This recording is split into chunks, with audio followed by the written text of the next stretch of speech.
আসসালামু আলাইকুম। আজ 25 সেপ্টেম্বর 2025 বৃহস্পতিবার। শুরু করছি চেঞ্জ টিভি প্রতিদিনের গল্প অনুষ্ঠান। দর্শক, আপনাদের সঙ্গে রয়েছি আমি জাহিরুল ইসলাম টুটুল। শুরুতেই সংবাদ শিরোনাম। জামায়াতকে ঠেকাতে বিশেষ কৌশলে বিএনপি, আনন্দবাজারের রিপোর্ট। তাহের ভাই স্লোগান শুনে যে অবস্থা হয় মির্জা ফখরুলের। কে এই তাসনিম জারা, বেরিয়ে এলো অজানা তথ্য। এবার বিস্তারিত। ভারতীয় বাংলা দৈনিক আনন্দবাজার পত্রিকা সম্প্রতি বাংলাদেশের রাজনীতি নিয়ে একটি প্রতিবেদন প্রকাশ করেছে। সেখানে বলা হচ্ছে, বাংলাদেশ জামায়াত বিরাট শক্তি হিসেবে আবির্ভূত হয়েছে। প্রতিবেদনে আরো বলা হয়, বাংলাদেশের আসন্ন জাতীয় সংসদ নির্বাচনে ইসলামপন্থী দল হেফাজতে ইসলামের সঙ্গে জোট গড়তে চাইছে প্রাক্তন প্রধানমন্ত্রী খালেদা জিয়ার দল বিএনপি।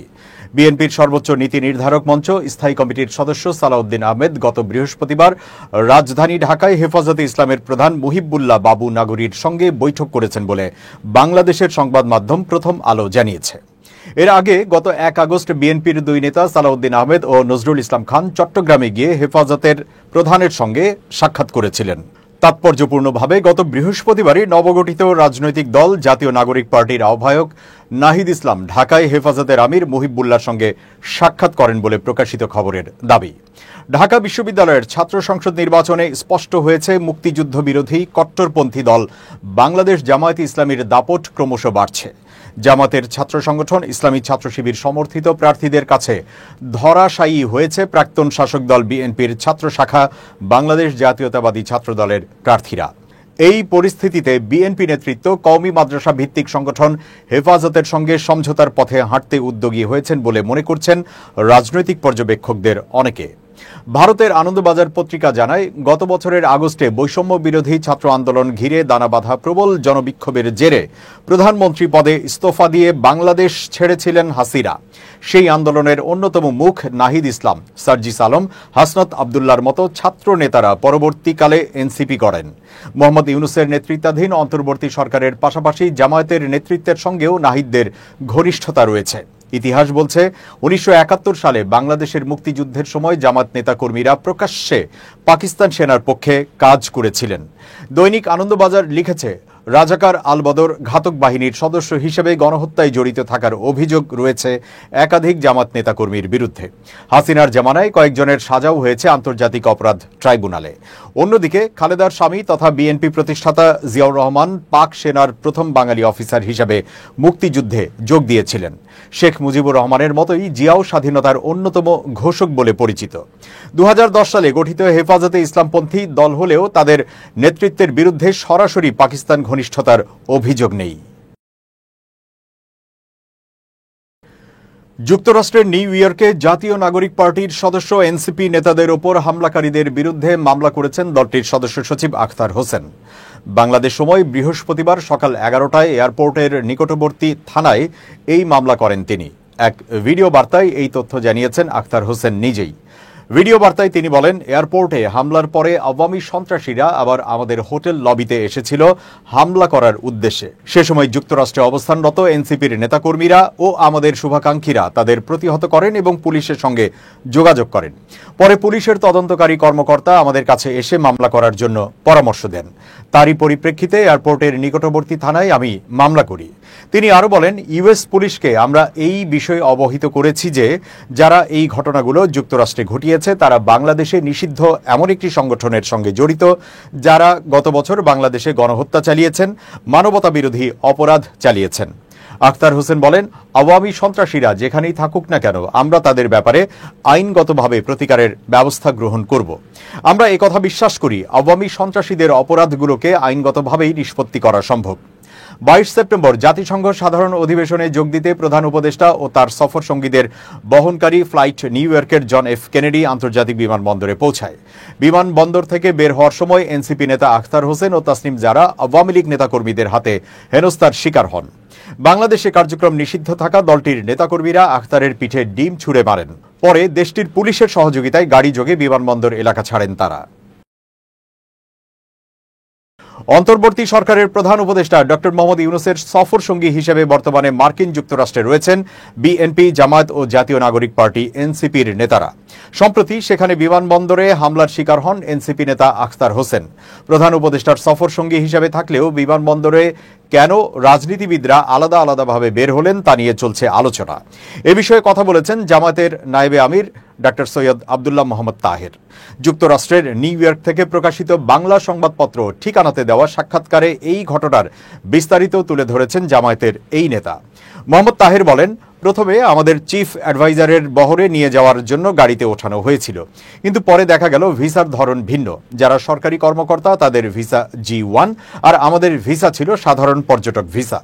নিয়ম অনুসারে G1 ভিসার ক্ষেত্রে ফিঙ্গারপ্রিন্ট দেওয়ার প্রয়োজন নেই, কিন্তু আমাদের ভিসার ক্ষেত্রে ফিঙ্গারপ্রিন্ট দিতে হয়। এ কারণে একটি কমিউনিকেশন গ্যাপ তৈরি হয় এবং পরে আমরা হেঁটে ইমিগ্রেশনে চলে যাই। বিমানবন্দরের ঘটনায় বাংলাদেশ মিশনের ত্রুটি থাকার অভিযোগ করে তিনি বলেন, তারা যথাযথভাবে আমাদের অবহিত করেননি যে কি ঘটছে এবং সেই অনুযায়ী ব্যবস্থা নেওয়া হয়নি। আমরা যদি একসঙ্গে বের হতাম তাহলে হয়তো হামলাকারীরা আমাদের কাছে আসতো না। জামাতের এই নেতাকে প্রশ্ন করা হয়, প্রবাসী আওয়ামী লীগ কর্মীরা যখন এনসিপি নেতা আখতার হোসেনকে ডিম মারছিলেন তখন তাসনিম জারাও সেখানে ছিলেন এবং পাশে মির্জা ফখরুল ইসলাম আলমগীরও ছিলেন, কিন্তু আপনি তখন সেখানে ছিলেন না। কেউ কেউ বলছেন আপনার কাছে হয়তো খবর ছিল বা আপনাকে সরিয়ে নেওয়া হয়েছিল। বিষয়টি আসলে কি? এমন প্রশ্নের জবাবে ডাক্তার তাহের বলেন, আওয়ামী লীগ যে এমন কাজ করতে পারে তা আমরা আগেও দেখেছি। তারা এমন ঘটনা পূর্বেও ঘটিয়েছে। আমাদের এমন আশঙ্কা ছিল, তবে তারা আসলে এখানে কি করছে বা বাইরে কি ঘটছে সেটা আমরা বের হওয়ার আগে বুঝতে পারিনি। তিনি বলেন, আমি ওদের সঙ্গে ছিলাম। তারা আমাদের থেকে 8 থেকে 10 হাত দূরে অবস্থান করছিল। এ সময় আমাদের ছেলেরা তাহের ভাই জিন্দাবাদ জিন্দাবাদ বলে স্লোগান দিচ্ছিল। ব্যানার ও প্ল্যাকার্ডও ছিল। আমি দুজনকে বলেছিলাম, তোমরা ফখরুল সাহেবের নামেও স্লোগান দাও, কারণ এটা শুনে একটু খারাপ লাগে। কিন্তু ছেলেরা খুব উত্তেজিত ছিল এবং এ কথা শুনছিল না। তখন আমি বুঝলাম ফখরুল ভাই হয়তো বিব্রত বোধ করছেন, তাই আমি কিছুটা দূরত্ব বজায় রাখলাম যাতে স্লোগানটি তার কানে না পৌঁছায়। পরে তারা আমাকে সংবর্ধনা দিল, ফুল উপহার দিল এবং আমি সেখানে 3 থেকে 4 মিনিট বক্তব্য দিয়েছি। এ কারণে টাইম গ্যাপটা একটু বেশি হয়ে গেছে। পরে ডিম মারার বিষয়টি আমি শুনতে পেলাম। ডাক্তার তাহের আরো বলেন, আপনারা টিভিতে দেখবেন যে সেখানে আখতারকে যে 2 জন ছেলে প্রোটেকশন দিয়ে রেখেছে তারা আমাদেরই ছেলে। এটি খুবই দুর্ভাগ্যজনক ঘটনা। আসন্ন জাতীয় সংসদ নির্বাচনকে ঘিরে দেশের রাজনৈতিক অঙ্গনে বেশ কিছুদিন ধরেই আলোচনায় পিআর পদ্ধতি। বিশেষ করে বাংলাদেশ জামায়াতে ইসলামী যেন এই দাবিতে অনড়। এবার এই বিষয়টি নিয়েই একটি টেলিভিশন টকশোতে কথা বলেছেন রাজনৈতিক বিশ্লেষক ডাক্তার জাহিদুর রহমান। তার মতে পিআর আলোচনায় সবচেয়ে বড় লাভ হয়েছে জামাতের। সব টিভি চ্যানেলে তারা টকশো করতে পারছে বিষয়টি নিয়ে। ডাক্তার জাহিদুর রহমান বলেন, জামাতের লাভ হয়েছে পিআর নিয়ে। তারা বিরাট একটা টকশো করছে 1.5 ঘন্টার। আমি এর আগে একটা টকশো করে আসছি জামায়াত নিয়ে। সারা দেশের সব টকশোতে এখন জামাত। সো বিরাট অর্জন তো। এই রাজনৈতিক বিশ্লেষণের মতে পিআর হলে মনোনয়ন বাণিজ্য 100% হবে আর ভোট কেন্দ্র দখলও অহরহ হবে। এর কারণ হিসেবে তিনি তুলে ধরেন, তখন দল আর মার্কাকে জেতানোর জন্য সকলে উঠে পড়ে লাগবে। জামাতের দাবি দেশের 71% জনগণ পিআর চায়। এ বিষয়ে ডাক্তার জাহিদুর রহমান বলেন, 71% লোক যখন পিআর চায় তাহলে এটাকেই নির্বাচনের এজেন্ডা করে ফেলেন। এর পাশাপাশি তিনি জামাতের কথার উপর ভিত্তি করেই তাদের বলেন, মানুষ সংস্কার চায়, জুলাই সনদের বাস্তবায়ন চায় এবং বিএনপি এগুলো কিছুই চায় না। তো বিএনপির বিরুদ্ধে ইলেকশনে জিতে এসে শান্তিমতো সব কাজ করেন। বিএনপি তো মনে হয় 15 থেকে 20টা সিটও পাবে না। এরপর তিনি জামাতকে নির্বাচনে অংশ নিয়ে তাদের কথানুযায়ী 3 ভাগের 2 ভাগ আসন নিয়ে সরকারে আসতে বলেন।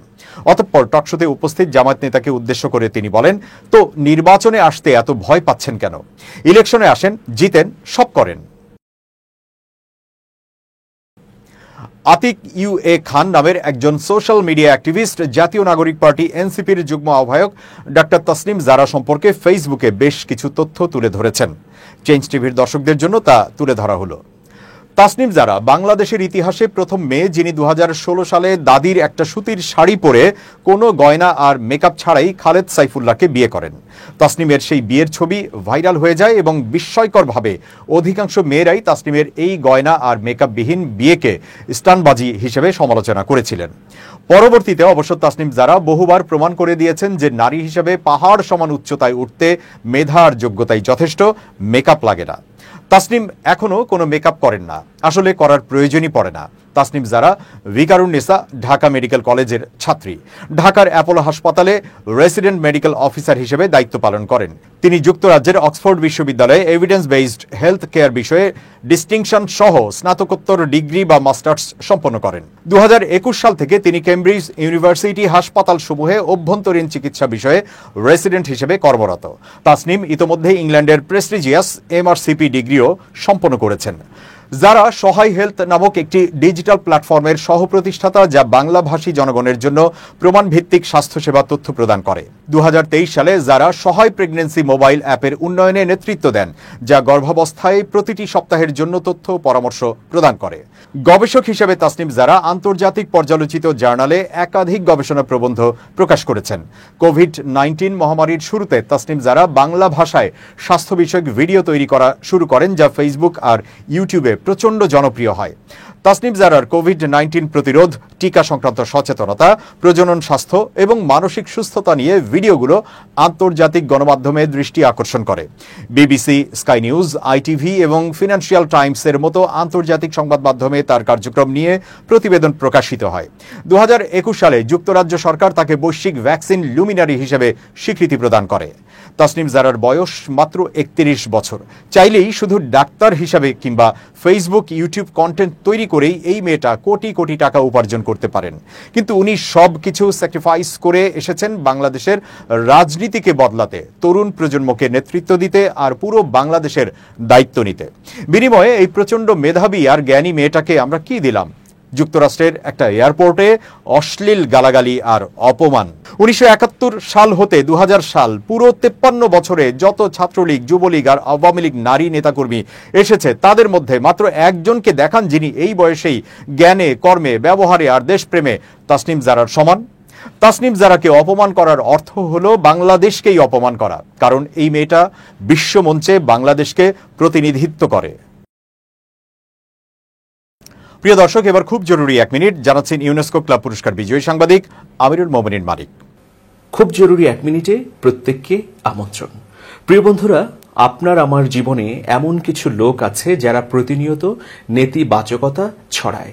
ধরুন, দেখা হলেই বলে, তোমাকে দিয়ে কিচ্ছু হবে না, তুমি এই কাজটি কেন করছো, এখানে সফল হতে পারবে না, তুমি ব্যর্থ। এই ধরনের লোক যখনই আপনি দেখবেন, তখন তাদেরকে এড়িয়ে চলবেন। আপনার বন্ধু তালিকায় যদি এ ধরনের লোক থাকে, আজকে এই মুহূর্তেই তাদেরকে ছাঁটাই করে দিন। যাদের কাছ থেকে আপনি অনুপ্রেরণা পান, তাদের সাথে সঙ্গ দেবার চেষ্টা করুন, তাদেরকে বন্ধু তালিকায় রাখুন, তাদের সংস্পর্শে আসুন। তাহলে অনুপ্রাণিত হবেন, এগিয়ে যাবেন। হতাশাবাদী বা নেতিবাচক লোকদের পরিহার করলে জীবন অনেক নির্বিঘ্ন হবে। আপনি আপনার লক্ষ্য পানে নির্বিঘ্নে এগিয়ে যেতে পারবেন। সবাই ভালো থাকবেন। শুভেচ্ছা নিরন্তর। এবার দেশের বাইরের খবর। ফিলিস্তিনি ভূখণ্ডের ওপর ইসরায়েলি দখলদারিত্ব বন্ধ করতে হবে বলে মন্তব্য করেছে ফিনল্যান্ড। জাতিসংঘ সাধারণ পরিষদে দেওয়া ভাষণে ফিনিশ প্রেসিডেন্ট আলেকজান্ডার স্টাব বলেন, ইসরায়েলকে অবশ্যই 1967 সাল থেকে ফিলিস্তিনি ভূখণ্ডে চলমান দখলদারিত্ব শেষ করতে হবে। তিনি গাজার মানবিক বিপর্যয়কে অসহনীয় উল্লেখ করে অবিলম্বে যুদ্ধবিরতি, মানবিক সহায়তা প্রবেশ ও বন্দীদের মুক্তির আহ্বানও জানিয়েছেন। একই সঙ্গে আন্তর্জাতিক আইন লঙ্ঘনের কোনো অধিকার ইসরায়েলের নেই বলেও মন্তব্য করেন আলেকজান্ডার স্টাব। বৃহস্পতিবার এক প্রতিবেদনে এই তথ্য জানিয়েছে বার্তা সংস্থা আনাদোলু। প্রেসিডেন্ট আলেকজান্ডার স্টাব জাতিসংঘ সনদে বর্ণিত সার্বভৌমত্ব, মানবাধিকার ও মৌলিক নীতিগুলো রক্ষার গুরুত্ব তুলে ধরে বলেন, রাশিয়ার ইউক্রেনে আগ্রাসনের কোনো অধিকার নেই। একইভাবে ইসরায়েলেরও ফিলিস্তিনে আন্তর্জাতিক আইন লঙ্ঘনের অধিকার নেই। কোনো রাষ্ট্রেরই অর্থনৈতিক বা কৌশলগত স্বার্থে সুদান কিংবা কঙ্গোর ভূখণ্ডে প্রক্সি যুদ্ধ চালানোর অধিকার নেই। তিনি গাজায় চলমান মানবিক বিপর্যয়ের কথা উল্লেখ করে অবিলম্বে যুদ্ধবিরতি, বাধাহীন মানবিক সহায়তা প্রবেশ এবং বন্দীদের মুক্তির দাবি জানান। স্টাব বলেন, আলোচনার মাধ্যমে ইসরায়েল ও ফিলিস্তিনের নিরাপত্তা নিশ্চিত করতে হবে এবং ফিলিস্তিনিদের রাষ্ট্র ও সার্বভৌমত্বের ন্যায্য আকাঙ্ক্ষার প্রতি শ্রদ্ধা জানাতে হবে। তার ভাষায় 1967 সালে যে দখলদারিত্ব শুরু হয়েছিল তা শেষ করতে হবে এবং সব ইস্যুর স্থায়ী সমাধান করতে হবে। তিনি আরও বলেন, গাজার সাধারণ মানুষ চরম ভোগান্তির শিকার হচ্ছেন। মানবিক বিপর্যয় অসহনীয় পর্যায়ে পৌঁছেছে। এটি আন্তর্জাতিক ব্যবস্থার ব্যর্থতারই প্রতিফলন। জাতিসংঘের তদন্তকারীরা সম্প্রতি জানিয়েছেন, গাজায় ইসরায়েল গণহত্যা চালাচ্ছে। 2023 সালের 7 অক্টোবর যুদ্ধ শুরু হওয়ার পর থেকে সেখানে এখন পর্যন্ত 65,000-এরও বেশি মানুষ নিহত হয়েছেন। নিজের ভাষণে স্টাব জাতিসংঘ নিরাপত্তা পরিষদ সংস্কারেরও আহ্বান জানান। তিনি বলেন, কম প্রতিনিধিত্বশীল অঞ্চলগুলোকে আরও সুযোগ দিতে হবে এবং কোনো রাষ্ট্রের ভেটো ক্ষমতা থাকা উচিত নয়। তিনি প্রস্তাব করেন, নিরাপত্তা পরিষদের স্থায়ী সদস্য সংখ্যা বাড়াতে হবে। এশিয়ার জন্য 2টি, আফ্রিকার জন্য 2টি এবং লাতিন আমেরিকার জন্য 1টি আসন যোগ করতে হবে। এছাড়া কোনো সদস্য যদি জাতিসংঘ সনদ লঙ্ঘন করে তবে তার ভোটাধিকার স্থগিত করতে হবে। দর্শক, শেষ করছি প্রতিদিনের গল্পের আজকের গল্প। changetv.press বাংলাদেশের ইউটিউব জার্নালিজমের অগ্রদূত। ভিজিট করুন এর ওয়েবসাইট www.changetv.press, ইউটিউব youtube.com/changetvpress এবং সাবস্ক্রাইব করুন চ্যানেলটি। নিয়মিত লাইক, কমেন্ট ও শেয়ার করে আপডেট রাখুন নিজেকে। ভালো থাকুন, নিরাপদে থাকুন। শুভেচ্ছা নিরন্তর।